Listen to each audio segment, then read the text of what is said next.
Hello friends, કેમ છો બધાને ભાવથી જય સ્વામિનારાયણ, જય શ્રી કૃષ્ણ, રામ રામ. તો તમને એમ લાગતું હશે કે આજે આને ચણિયાચોળી કેમ પહેરી છે, પણ આજે અમારે મહિલા મંદિરે 1 તારીખની સભા છે અને સાથે સાથે હિંડોળા અત્યારે ચાલુ છે. એટલે અમે લોકોએ નક્કી કર્યું કે મોટી ઉંમરના બહેનો સરસ મજાની વર્કવાળી સાડી પહેરશે અને અમે મસ્ત મસ્ત જો ચણિયાચોળી પહેરશું. તો અમે ચણિયાચોળી પહેરી તૈયાર થઈ અને હવે અમે નીકળીએ. અને આજે આખો વિડીયો જોજો. આજે બહુ મસ્ત મસ્ત પ્રસાદી ને બધું હશે ત્યાં, અને સાથે સાથે હિંડોળા અને રાસ ગરબા બધું જ છે. તો આખો વિડીયો જોજો. વિડીયોને લાઈક કરજો અને તમે સબસ્ક્રાઈબ ના કર્યું હોય તો ચેનલને સબસ્ક્રાઈબ કરજો.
એટલે મહારાજને ત્યાં દાજી દે ને ઝાડ લાગે ને એટલે મહારાજે વારે વારે શું બોલતા હતા, અમને તો બહુ તાપ લાગે છે, અમને તો બહુ તાપ લાગે છે.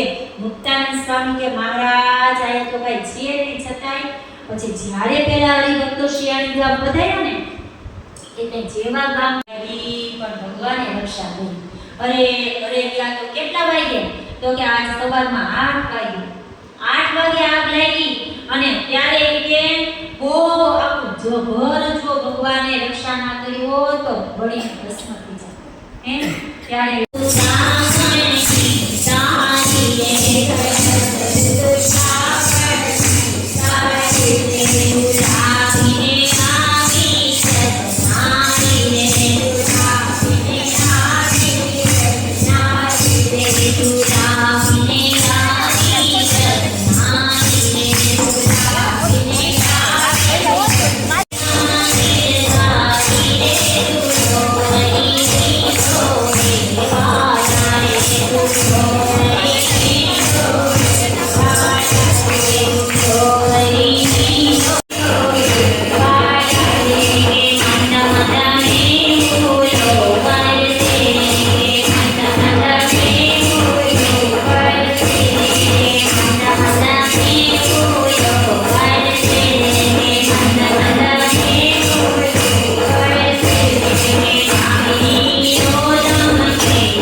તમે અયોધ્યામાં તમે અયોધ્યામાં તમે જાંબુ ખાધા તમે જાંબુ ખાધા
સારું પછી અમે જય સદગુરુ સ્વામીની આરતી બહેનોએ ઉતારી અને અમે પાછળ ઝીલતા હતા. અને જો સરસ મજાના ઈંડોળાને ફરતે કેવા સરસના લાઇટિંગવાળા પતંગિયા ગોઠવા છે. ને અમે તો બહુ ખુશ છીએ કે અહીંયા અમારા વિસ્તારમાં સરસ મજાનું આવું મહિલા મંદિર થયું. અને સાંખ્યોગી માતાઓ દ્વારા અમને કેટલું ને કેટલું જ્ઞાન મળ્યું. કેવા સરસ મજાના ઉત્સવો, કેવા સરસ મજાના સમયાઓ કરવા મળ્યા. અને મોટા મોટા સમયાઓમાં તો અમારા મહિલા મંચના નાટક પણ હોય છે. અને અમે બધા અમારા મહિલા મંડળના બહેનો નાટકમાં જઈએ છીએ. અને હવે તો બધાને ખબર પડી ગઈ કે ટીંબાવાળી મહિલા મંદિરના બહેનો સરસ મજાના ધાર્મિક નાટકો કરે છે, સમાજલક્ષી નાટકો કરે છે. એટલે અમને અગાઉ કહી જ દે કે તમારો મહિલા મંચમાં નાટક લઈને આવવાનું છે. ને અમે બધાય નાટકની તૈયારી કરી અને જઈએ. એટલે અમે તો સાંખ્યોગી માતાઓના ખૂબ આભારી છીએ કે ને એના દ્વારા અમને આવું સરસ મજાનું પ્લેટફોર્મ મળ્યું. અને પછી જો આરતી થઈ ગઈ ને એટલે બધાયને પ્રસાદ આપ્યો. કેવો સરસ મજાનો એને થાળ ભરી ભરીને પ્રસાદ હોય. 2-3 જણાના ઈંડોળા હોય એટલે 2-3 જણા જેટલાના ઈંડોળા હોય એટલા પ્રસાદ લઈને આવે. પછી નીચે અમે લોકો પ્રસાદ લેવા આવી ગયા સરસ મજાને. આજે તો સ્ટીમ ઢોકળી, જે લાઈવ ઢોકળી હોય એ ઢોકળી, ચટણી ને હા મોજ પડી ગઈ હો. બાકી મારે સેજ મોડું થાય એમ હતું એટલે મેં ફટાફટથી વહેલી પ્રસાદી લઈ લીધી. ઘરે મારે ઘણા જણની રસોઈ બનાવવાની હતી આજે, એટલે પછી મેં ફટાફટથી થાળી લઈ અને પ્રસાદ લઈ લીધો. એટલે બહુ મસ્ત સ્વાદિષ્ટ પ્રસાદી હતી. અને આપણે જો અહીંયા હરિભક્તોને એક બહુ મસ્ત ફાયદો કે લસણ ડુંગળી વગરનું હોય ને એટલે એને બધું જમી શકીએ. બાકી ગમે ત્યાં પ્રસંગમાં જઈએ તો લસણ ડુંગળીનો યુઝ થાય જ. એટલે આપણે ખાવામાં એટલા સંકોચાઈએ કે વાત પૂછોમાં, પૂછીને થાળીમાં લેવું પડે. પણ જ્યારે મંદિરમાં પ્રસાદી હોય ને ત્યારે વિના સંકોચે બધુંય થાળીમાંથી લઈ લેવાનું. તો આવી રીતના અમારો આજનો આખો દિવસ સભામાં બહુ સરસ રહ્યો. બહુ મજા આવી. બહુ